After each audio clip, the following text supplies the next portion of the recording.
Hi guys, welcome to the channel. Sorry again, this is going to be another voiceover video. I just can't find the time to set the camera up. And these smaller jobs, it takes a job that would normally take me 2 hours and it makes it take all day. And I haven't necessarily got all day to film everything, but I can take photos and do a quick voiceover. So here it goes. Now, the first thing you're going to need is a used winch bumper and a used bull bar. So the bull bar and the winch bumper both came off of eBay. And one thing to note here is that that bull bar is actually made of galvanized steel. Now, the reason I wanted a galvanized one is because not the outside, but the inside of that tube is going to be in good condition. The amount of those just out of the regular powder coated black ones, they tend to go horrible and rusty. And at the end of the day, if you're going to galvanize it and make it a decent job, start off with something that was decent in the first place. Now, on here, you can see, if you look at the bull bar, there's some little bits of white tape just above the mounting brackets. That's because I'm going to cut off the mounting brackets in a second because I don't want them anymore. We're going to weld that bull bar straight down on top of this winch bumper. So you just put a bit of tape around there. That gives you a straight line to cut to. So let's get on with it. And just like that, it's finished. So what we can see here from the top, we've got those on that top bar above where the winch sits. You can see two little tabs. Now you can buy these tabs off of eBay. I can't quite remember what I put in actually to find them. I'll have to have a look. But basically, little ears with holes in. There's two just there to bolt LED light bar to, and on the outside corners in the end picture. I don't think I've got them on here. You'll see there on the outside corners of the bull bar, that's there so I can put the brush wires from the corners of the bull bar up to the roof rack. You always see people, doing all kinds of bodges just to try and make them fit. Well, we've got the thing in pieces, we may as well do it properly.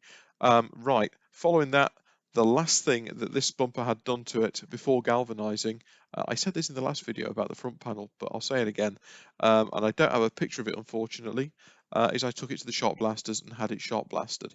Now, if you're going to have something galvanized, the people I use Worksop Galvanizing in Nottinghamshire.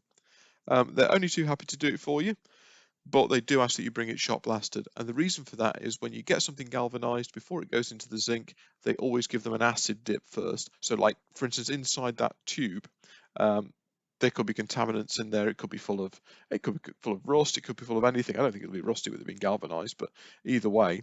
And the idea of the acid is to clean it. Trouble is, if you keep on throwing paint into it, it'll ruin the acid, and they don't want to do that. So if you're going to take something to have it galvanized, make sure you shot blast it first.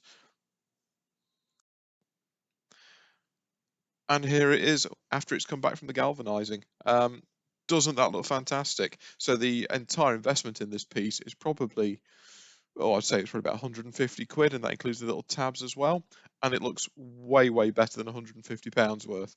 So the galvanizing ended up costing me 30 pounds, including that, which I think is an absolute bargain. And in the next slide, I'm going to show you what you have to do to prepare something to take it for galving, as well as having the shot blasting done. And here it is. So all of these little arrows are pointing to where I drilled holes in this bull bar specifically, not the bumper. So anytime you've got effectively a tube, an enclosed area, you have to drill holes to vent it and to drain it. So if you imagine you were going to pick this bull bar up and put it into water. You were going to dunk it underwater, and you wanted to wet the entire interior of that bull bar. You would have to drill holes to let the air out. And it's exactly the same with the zinc when it goes in. So firstly, the reason for drilling the holes is to allow the zinc to enter to the inside of the tube and coat the insides. And secondly, this has obviously been in acid, and it's been in a water wash, and it's been in, I think they put it in something else first as well, which is water based. Now, the problem is if you get a load of water based things or even oil stuck inside that tube, and then you drop it into this bath of zinc, which is at 400 odd degrees, what it's going to do is boil it. And if that steam can't escape, you can cause an explosion in the zinc bath. There's quite a few videos of that happening on YouTube. Take a look around. So they will check to see if you've done this. So what I would advise you do when you take your piece to have it done, take a cordless drill with you, because they'll have no qualms about it. If they want you to put a hole somewhere, just pop it in for them. No big deal. But that is a drawing there just to show you where I put the holes. Your bull bar will be different, I've no doubt. but you do have to drill vent holes in anything you take that's got an enclosed space to have it galvanized.